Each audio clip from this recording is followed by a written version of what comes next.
Bendecido día para todos y cada uno de ustedes, mis hermanos, mis amigos que tienen la oportunidad de ver este video. Seguimos estudiando el Evangelio de Lucas. Recordemos que finalizamos la semana pasada el capítulo número 15, que fue de tanta riqueza para mostrarnos la misericordia, el amor, la compasión de Dios el Padre y del Señor Jesucristo con todos los pecadores y su gozo en el arrepentimiento, en el nuevo nacimiento de hombres y mujeres, pues a lo largo de la historia de la redención. Hoy vamos a empezar el capítulo número 16, aparentemente en el mismo contexto, con oyentes, pero ya no se va a dirigir tanto a los fariseos y a los escribas del Señor Jesucristo, sino que su punto de atención va a enfocarse en los discípulos, en las personas que seguían a Jesús. Y con un tema a lo largo del capítulo 16, en diferentes matices, en diferentes perspectivas, y es el tema de los bienes materiales, que podríamos resumir como el dinero. Y fíjense que vamos a empezar en el versículo 16 con una parábola, la famosa parábola del siervo infiel. Y es para ponernos a pensar, mis queridos hermanos, que de tal vez las casi 40 parábolas contadas por el Señor Jesucristo en los evangelios, un tercio de ellas, aproximadamente 12, 13 parábolas, tienen que ver con los bienes materiales, con el dinero. Entonces Jesús tenía este tema en el corazón y quería transmitirlo a las personas. Y tiene que ver mucho con la historia de la humanidad y lo que los bienes materiales significan. Hemos sido como creación llamados a cuidar, llamados a explotar de la mejor manera, llamados a trabajar y a transformar esa hermosa creación. Y fíjese que las personas, desde tiempos inmemoriales hasta nuestros días, pasan gran parte del tiempo pensando en el dinero. Cómo adquirirlo, cómo gastarlo, cómo ahorrarlo, tal vez cómo invertirlo. Muchos piensan en pedir prestado, en obsequiarlo, pero en el hombre en general hay una preocupación con el dinero y eso domina la sociedad actual. No nos podemos, no podemos desconocer ese mundo. Por eso la Biblia, mis hermanos, tiene mucho que decir acerca del dinero, cómo tenerlo, cómo valorarlo, cómo utilizarlo, cuáles son las maneras correctas de hacerlo, y también se enfoca en la manera equivocada de considerar el dinero, que en resumen en la carta de Pablo a Timoteo, primera a Timoteo 6:10, dice que el error es amar el dinero y que eso trae desastrosas consecuencias. Amar el dinero pues es destructivo, pero en positivo la Biblia también establece el uso adecuado del dinero, cómo deben las personas ganarlo para su propio mantenimiento, para el de su familia, para sostener la nación, para ayudar a los necesitados. El Nuevo Testamento está poniendo ese punto de la generosidad también en un lugar muy importante. Pero vamos a ver en esta historia, bueno, llamamos una parábola, pero también podríamos decir que es una historia lo que Jesús quiere anticiparnos. Entonces, mis hermanos, leamos la parábola desde el versículo número 1 hasta el versículo número 3. En el día de hoy quisiera que estuviéramos en la Nueva Traducción Viviente. A veces no ha sido fácil interpretar esta parábola. La Nueva Traducción Viviente tal vez nos puede ayudar un poquito a poner ciertos términos en orden. Entonces dice Lucas 16, 1 al 13. Jesús les contó la siguiente historia a sus discípulos. Había cierto hombre rico que tenía un administrador que manejaba sus negocios. Un día llegó la noticia de que el administrador estaba malgastando el dinero de su patrón.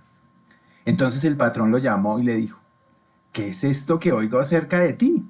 Prepara un informe final porque voy a despedirte. El administrador pensó: ¿y ahora qué haré?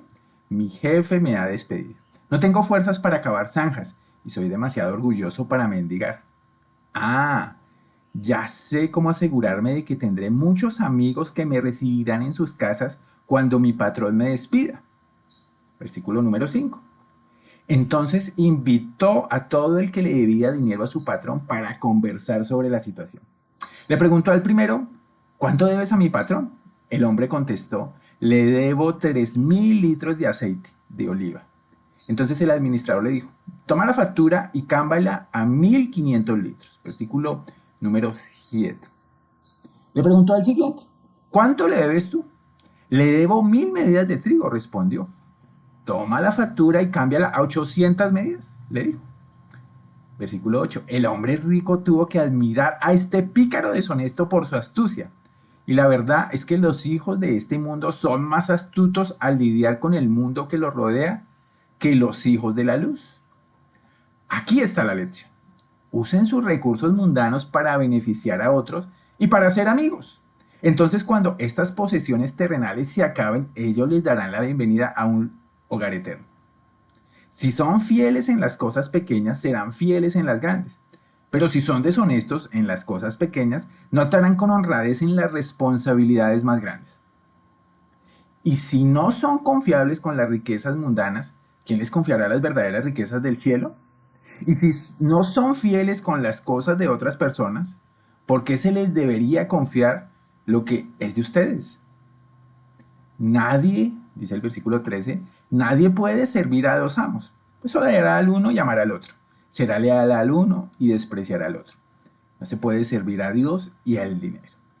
Mis hermanos, que el Señor bendiga su santa palabra y podamos ver esta historia muy interesante, esta parábola muy interesante y aplicarla a nosotros los creyentes. Yo le quiero proponer en el día de hoy que miremos esta parábola bajo un título: Invirtiendo para la eternidad. Y que podamos ver dos cosas: las inversiones del no creyente y las inversiones del creyente. Quiero que se imagine a Jesús, que es un narrador de historias incomparable, enseñando por medio de estas experiencias a la gente, experiencias cotidianas, inesperadas en la vida. El personaje principal es este mayordomo malo. Es una persona al parecer incompetente, pero también es una persona deshonesta. Pero yo quiero hacerle énfasis, y ya para empezar nuestro primer punto de las inversiones del no creyente, énfasis en el significado esencial. El Señor hace esta narración para enseñar un principio espiritual positivo. Y el punto esencial, mis hermanos, es que si un hombre malvado, como era este siervo infiel, era astuto en el uso del dinero para sus propios intereses egoístas, ¿cuánto más deberían los creyentes justos usar todas sus posesiones para el reino de Dios? Esa va a ser la enseñanza que nos va a dejar. Poniendo de ejemplo no la deshonestidad del hombre, sino la astucia de este hombre que pensó, meditó, dijo, ¿ahora qué voy a hacer? Los creyentes, mis hermanos, tenemos la responsabilidad, y es un paso de fe, de invertir de manera adecuada, de invertir en lo que el Señor quiere que invirtamos. Entonces, fíjate en las inversiones del no creyente. Este hombre, dice, Jesús les contó la siguiente historia a sus discípulos. Había cierto hombre rico que tenía un administrador que manejaba sus negocios, y este hombre seguramente no solo tenía uno, sino muchos administradores. Parece que el hombre rico que tenemos aquí estaba lejos y tenía este administrador que manejaba sus negocios en esa zona, aparentemente negocios de aceite, negocios de trigo. Y fíjese que un día llegó la noticia de que el administrador estaba, ¿qué?, malgastando el dinero de su patrón. Este mayordomo no era en sí mismo un esclavo, sino tal vez era una persona de confianza a que se le encomendó la propiedad de su señor. Se le tenía en alto concepto, se le estimaba y se le tenía confianza como para dejarle la propiedad. Y fíjese que de igual manera cada uno de los hombres es un mayordomo que el Señor ha puesto. Y fíjate que empieza con 4 cosas acerca del mayordomo que nos dejan ver el corazón de este hombre.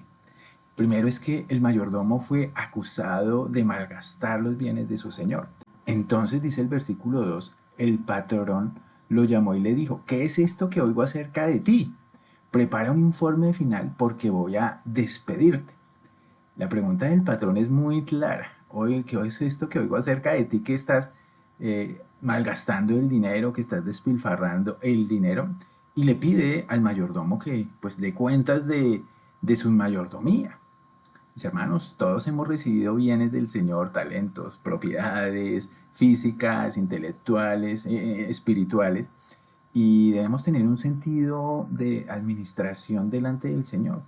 Pablo le dice a los corintios que se requiere de los administradores solo una cosa, que fue lo que, claro, le faltó a este administrador. Se requiere de los administradores que cada uno de ellos sea hallado fiel. Está en la primera epístola a Corintios 4, 2. Y se le pide, lo segundo, que el mayordomo prepare una rendición de cuentas. Fíjate que le dice, prepara un informe final porque voy a despedirte. Y aquí hay algunos punticos para tener en cuenta. El Señor oye que el mayordomo ha usado mal sus bienes. El Señor estaba lejos, pero sabemos que solamente había oído, todavía tal vez no estaba aún claro, no se conocía la evidencia completa. Entonces él le dice, bueno, vamos a hacer una evaluación, prepara tu informe. Yo digo que las cosas tal vez no están de la mejor manera. Y si el mayordomo hubiera sido fiel, pues solamente había que dar las cuentas, hacer una evaluación de la caja como estaba y ya. Pero ahí es donde el hombre se empieza a preocupar. Y fíjate que todo hombre, mis hermanos, dará una rendición de cuentas. Cada uno de los hombres nacidos en esta tierra dará una rendición de cuentas. Y es un tema preponderante del Señor. Por eso hay que estar preparado. Y por este hombre se le está llamando a rendir cuentas. Y el hombre, pues, en su corazón incrédulo, parece que no está pensando ni en pedir perdón, ni en pedir misericordia, ni en nada de estas cosas. En las parábolas del Señor muchas veces encontramos que el Señor estaba lejos y arregló finalmente cuentas con ellos. Lo tercero que vemos aquí, en los primeros 8 versículos, es que el mayordomo sabía que era culpable y no estaba dispuesto a cambiar. Dice, fíjate el versículo 3. El administrador pensó, ¿y ahora qué haré? ¿Por qué pensó eso? Porque él sabía que lo iban a encontrar culpable, no tenía el dinero para devolverle o restaurarle al patrón, al hombre rico. ¿Qué haré? El mayordomo sabía eso. Y el mayordomo pensó, empezó a meditar, oiga, ¿y ahora qué voy a hacer? Porque me van a sacar de mi trabajo finalmente. Y empezó a razonar, no tengo fuerzas para acabar zanjas y soy demasiado, en esta versión dice, orgulloso para mendigar. La realidad es que este hombre seguramente no podía acabar, como dice la reina Valera, no estaba dispuesto a ello, tal vez no tenía la capacidad, su trabajo siempre ha sido un trabajo administrativo, llamémoslo así, un trabajo de oficina, nunca había sido un trabajo físico, y era demasiado orgulloso para mendigar abiertamente en la calle, le daba vergüenza. Pero también nos damos cuenta de una cosa, este hombre era demasiado orgulloso para pedir el perdón del Señor, la misericordia del Señor. Porque le había podido decir, Señor, sí, te robé, hice mal, perdóname, no me eches de este puesto, yo le voy pagando como sea. No, él estaba firme en su posición, bueno, me va a echar, tendré que buscar. Y ahí seguimos viendo el corazón del hombre, el que encubre sus pecados, mis hermanos, dice el proverbio, el que no los confiesa, el que no se aparta, el que no se arrepiente, como vemos en el capítulo 15, no alcanzará misericordia, no alcanzará misericordia. Lo cuarto que vemos es que el mayordomo decidió qué hacer. Él tomó una decisión en su razonamiento, en sus fuerzas, y lo que vemos es que él se olvida del Señor y buscó el favor, no en el Señor, sino él buscó el favor en quién. Él dijo, voy a asesorarme o a hacer amistad con estas personas, a ganar amigos. Dice el versículo 4. Ah, ya sé cómo asegurarme de que tendré muchos amigos que me reciban en sus casas cuando mi patrón me despida. Fíjate el corazón de este hombre que no quiso de ninguna manera renunciar, sino que dijo, voy a conseguir a mis amigos que me reciban, les voy a hacer, de alguna manera, los voy a inducir, los voy a seducir con esto. Él, ahí vemos que todavía tenía acceso a los recursos de su patrón, de su jefe, todavía él estaba en el puesto de mayordomo, de administrador. Fíjate que ahí vemos que él los induce a ser deshonestos, a borrar, a achicar las deudas en el Señor. Imagínate, el hombre pecador siempre contamina con su pecado a otro. Y tiene que ver mucho, mis hermanos, con la religión, lo que estamos viendo. ¿Cuántos no se han perdido por por los atajos que busca la religión para llegar a Dios? Haciendo ciertas obras, ciertas cosas, ciertas tranzas. Mucha gente mala ofrece dinero, ofrece bienes a dioses paganos, a dioses falsos, pensando que con eso pueden acercarse a Dios, aun cuando matan, roban, destruyen. Aquí está pasando algo similar. Entonces invitó, dice el versículo 5, a todo el que le debía dinero a su patrón para conversar sobre la situación. Le preguntó al primero, ¿cuánto debes a mi patrón? El hombre contestó, le debo 3.000 litros de aceite de oliva. El aceite de oliva era muy caro. 3.000 litros de aceite de oliva en ese tiempo y ahora valdrían mucho dinero. Entonces el administrador dijo, toma la factura y cámbiala a solo que 1.500 litros. O sea, defraudó en el 50%. Y con esa acción, ¿qué seguía haciendo? Robando al Señor, tomando los recursos de su patrón y robándole. Así recordemos al hijo despilfarrador, tomaba los recursos para malgastarlos, para su propio bien, para sus propios deseos. Está haciendo lo mismo, no son los recursos del siervo, son los recursos del amo, son los recursos del Señor, del hombre rico. Y fíjate que el mayordomo lleva por mal camino a estos hombres de alguna manera involucrándolos en su propio pecado. Le preguntó al siguiente, versículo 7, ¿cuánto le debes tú? ¿Cuánto le debes tú? ¿Le debo cuánto? 1.000 medidas de trigo. También una cantidad exorbitante. Mucho dinero. Toma la factura y cámbiala a 800 medidas. 800 medidas. O sea, hubo una rebaja ahí del 20%. Pero mis hermanos, con todo esto vemos un corazón de un hombre realmente duro, de un hombre que está haciendo mal, de un hombre deshonesto en todos los sentidos, que está haciendo tropezar a otros, que está haciendo tropezar a muchos y está haciendo mal. Y bueno, y ahí termina finalmente la historia. Pero se nos viene ahora el versículo 8 que parece que es muy sorpresivo. El versículo 8 es muy clave. ¿Por qué? Porque el hombre rico tuvo que admirar a ese pícaro deshonesto por su astucia. Entonces asumimos que este hombre ya fue descubierto, ya se hizo toda la auditoría a su administración y se dieron cuenta de que no solamente había robado dinero, sino que seguía robando dinero con lo que estaba haciendo. Y dice, el hombre rico tuvo que admirar a este pícaro deshonesto por su astucia. Y la verdad es que los hijos de este mundo son más astutos al lidiar con el mundo que los rodea que los hijos de luz. Y fíjate que son las palabras del Señor y la sentencia del Señor. Los hijos de este mundo, o sea, los no creyentes, como era este hombre, que vemos que era absolutamente una persona deshonesta, pero ante todo, vemos que no era creyente. ¿Por qué? Porque no amaba a su Señor, no, era tan orgulloso, no iba a pedir misericordia. Y entonces el Señor nos dice una cosa muy importante, porque él va a interpretar en el versículo 9 en adelante la historia, la parábola, y nos dice, aquí está la lección.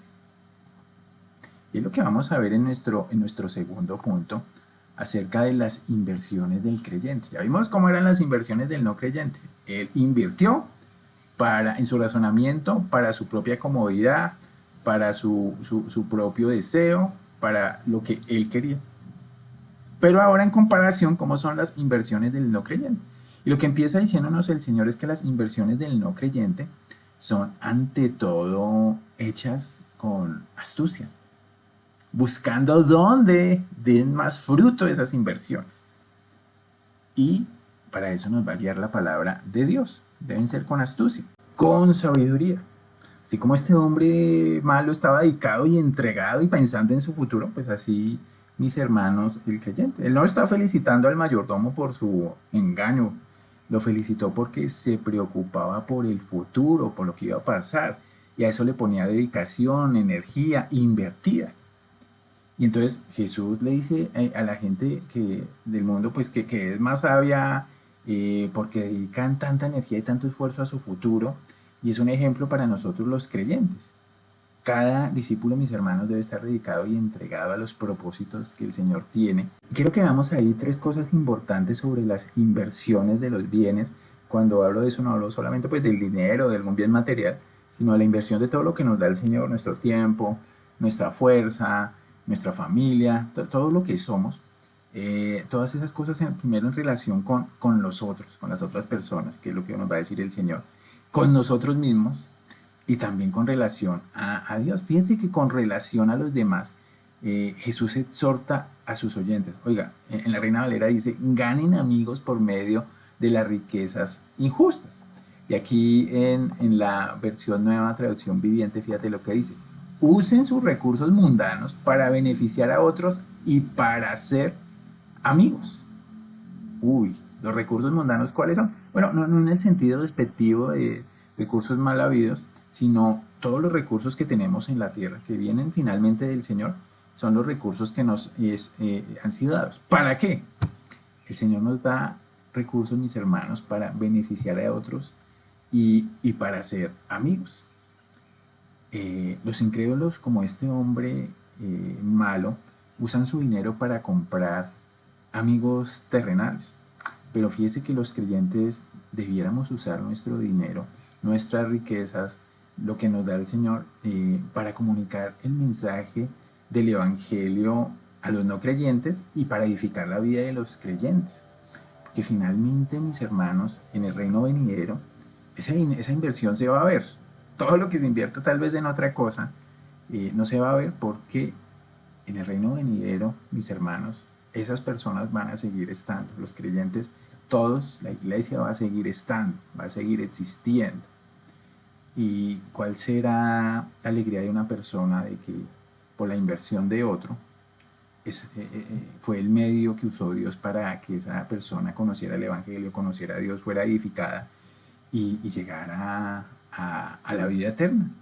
Ahí hay que invertir en eso, mis queridos hermanos. Porque el texto dice, entonces, acá en el versículo 9, entonces cuando esas posesiones terrenales se acaben, ellos le darán la bienvenida a un hogar eterno. Se van a ver en la eternidad todo lo que usted invierta en la vida de otros, mis hermanos. No solamente su dinero, sino su tiempo, su atención, su intención.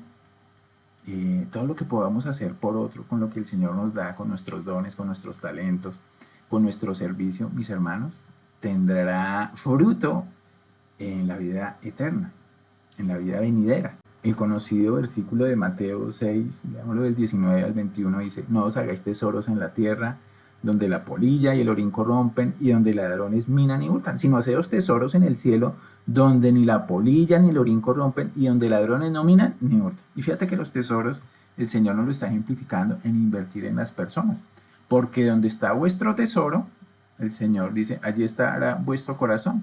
¿Dónde estaba el tesoro del incrédulo? En su comodidad material, y por eso invirtió para eso. ¿Dónde está el tesoro del creyente? En el reino eterno de Dios. Y ahí se ve realmente dónde está el corazón.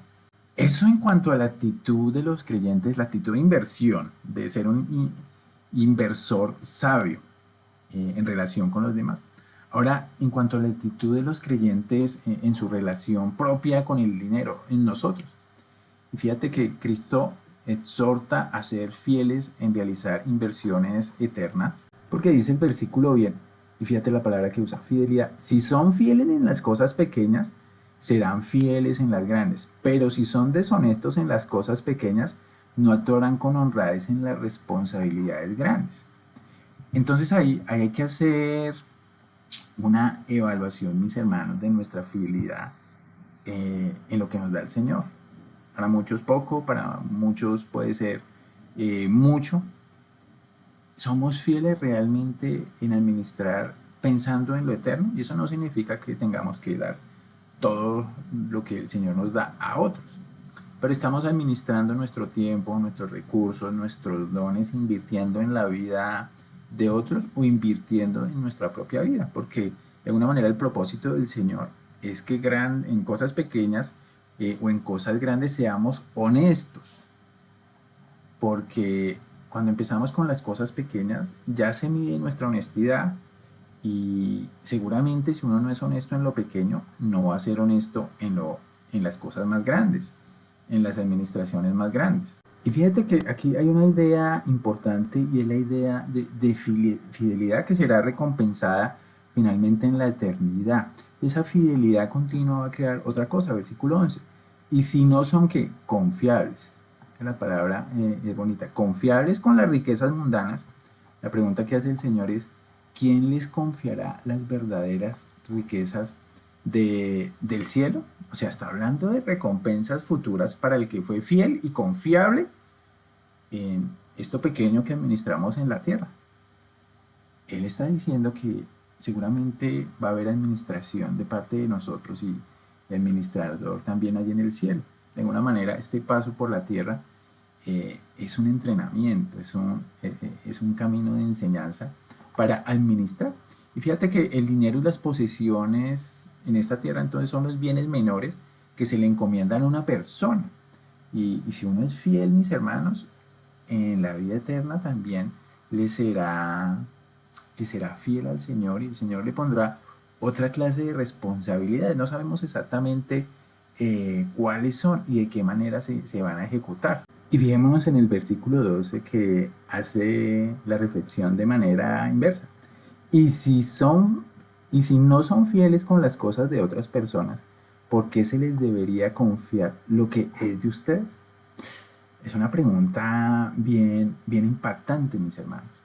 El Señor ha prometido recompensas, coronas incorruptibles, dice 1 Corintios 9:25, una corona de justicia, dice 2 Timoteo 4:8, la corona de la vida, Santiago 1:12, una corona de gloria.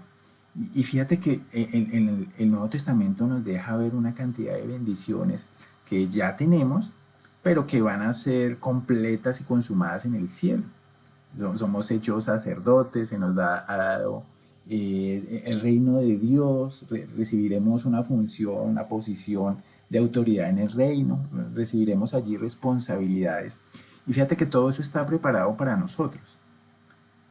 Pero así como primera a los Corintios 3 dice, oiga, ¿con qué estamos construyendo? ¿Con heno, con hojarasca? ¿O estamos construyendo con materiales que pasarán por el fuego y permanecerán? Porque todas esas cosas estaban preparadas para nosotros, pero fíjate que si no hay una intencionalidad en el corazón, si no hay una búsqueda del Señor constante, si no estamos pensando, meditando, entregándonos a dónde invierto lo que el Señor me da de la mejor manera, la pregunta es, ¿por qué se les debería confiar? Bueno, lo que es de ustedes. Mis hermanos, somos responsables de manejar todo lo que viene del Señor para su gloria y de ser intencionales en todas esas cosas. Pero aquí en el versículo 13, mis queridos, viene pues la gran conclusión que todos conocemos. Nadie puede servir a dos amos, pues odiará a uno y amar al otro. Será leal a uno y despreciar al otro. No se puede servir a Dios el dinero. Entonces vemos aquí a partir del capítulo 9 la relación de los bienes, de todo lo que nos da el Señor con los demás. Aquí también la relación de lo que nos da el Señor con nosotros mismos, si somos fieles y confiables.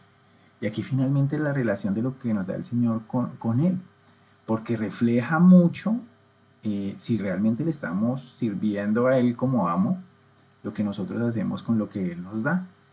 Nadie puede servir a dos amos, uno está aquí o está allá. Odiar al uno y amar al otro. Y fíjate que amará pone el énfasis en que nuestra práctica con las inversiones tiene que ver mucho, como ya lo dijimos, con el corazón y con el amor.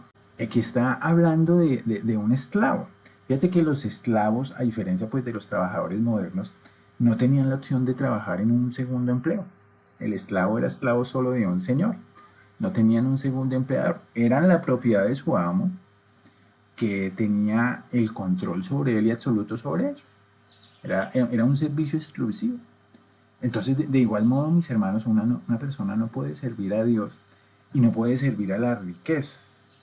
Dios y las riquezas no pueden ser cogobernantes. Y cuando hablamos de las riquezas, al final del día está hablando de servirnos a nosotros mismos, a lo que estaba haciendo este hombre, este servidor infiel. Se estaba amando a sí mismo y no le importaba a Dios. Entonces, cuando las riquezas, mis hermanos, tienen el dominio del corazón, cuando los bienes y las cosas aún se utiliza a Dios para tratar de protegerlos, para tratar de multiplicarlos y a veces muchas de nuestras oraciones tienen que ver con que el Señor proteja lo que nosotros anhelamos y amamos más y no finalmente que el Señor, que es el dueño de todo, pues nos dé o nos quite conforme su propósito y todo lo que Él hace. Y el Señor como que hace esa constante reflexión desde el Antiguo Testamento. Fíjate que al final del libro de Josué, el Señor a través de Josué confronta al pueblo y dice, si mal os parece servir a Jehová, escogeos a quien sirváis.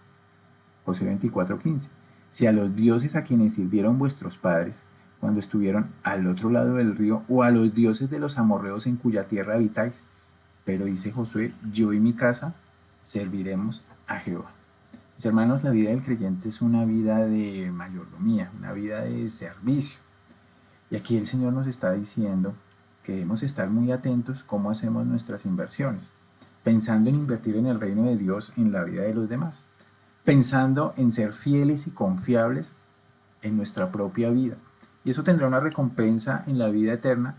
Y creo que también yo veo en la escritura que tiene una recompensa en esta vida, en lo actuar, pensando intencionalmente en la gloria del Señor. Y finalmente la reflexión es que se mide mucho de nuestro amor por el Señor en lo que hacemos con nuestros bienes materiales, de qué manera los estamos invirtiendo.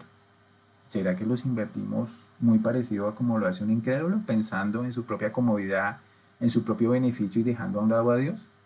¿O los estamos invirtiendo de la manera bíblica, buscando beneficiar a otros, buscando ser fieles y confiables en lo que el Señor nos da y expresando y adorando al Señor en la manera en que servimos al invertir lo que Él nos da?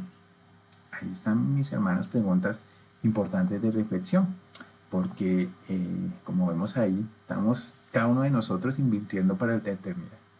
Y no hagamos las inversiones como las haría un no creyente, sino el Señor nos anima a ser muy astutos y muy inteligentes para invertir en lo que verdaderamente dará un fruto para siempre, no solamente para esta tierra. Ahí están las inversiones del creyente. Mis queridos, con esto terminamos. Gracias por compartir este tiempo. En la voluntad del Señor nos veremos el próximo viernes. Que el Señor me los continúe bendiciendo. Un gran abrazo. Chao.